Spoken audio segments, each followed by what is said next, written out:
Hey, what is up guys, Woo here, and if you didn't know, My Hero Academia has OVAs, or more specifically two. In this video, I'm going to tell you guys about the OVAs and how they basically became about. So without further ado, let's get started. The way you were able to get these OVAs is if you bought the manga volumes that had it bundled with it in Japan. The first OVA was released in 2016 and aired at Jump Festa 2016. From what I know, it was bundled with the 13th volume, which makes sense since the American publications for manga normally come out a long time after the US releases of the volumes. The second OVA came bundled with volume 14 of the manga as well. Now time to go over the storyline for the first OVA. The first OVA for My Hero Academia took place a few days after the USJ attack, and we see Class 1A do some proper rescue training since it was rudely interrupted during the USJ attack.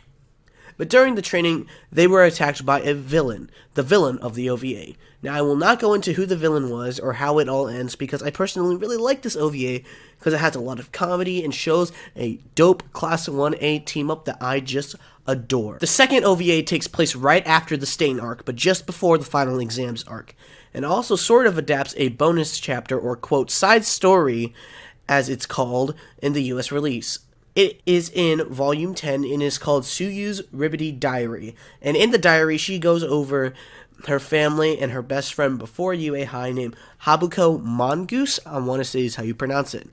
After that introduction, we flash forward to the present day, and we see Class 1A having a special training assignment with Isamu Academy High School, and, surprise, surprise, Habuko is there. They start the exercise until a student releases his gas quirk and turns people into zombies.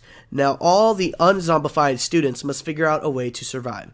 This OVA has great comedy, and yes, slightly less action, but it takes less action for more plot than the first one. Also, when the trailer came out, it showed Deku using full cowling, and for lots of people, it was their first time seeing him use full cowling since Gran Torino had not been introduced yet when the trailer aired, which I always found kind of funny. That aside, out of the two OVAs, I personally prefer the second one because it is more together as a overall plot and adapts a side chapter from the manga. But the first one is definitely good, and I'd recommend both of them to you guys to watch. So make sure you tell me your opinion on these OVAs in the comment section below. And that's going to be it for this video, guys. So if you enjoyed, be sure to leave here, comment, subscribe.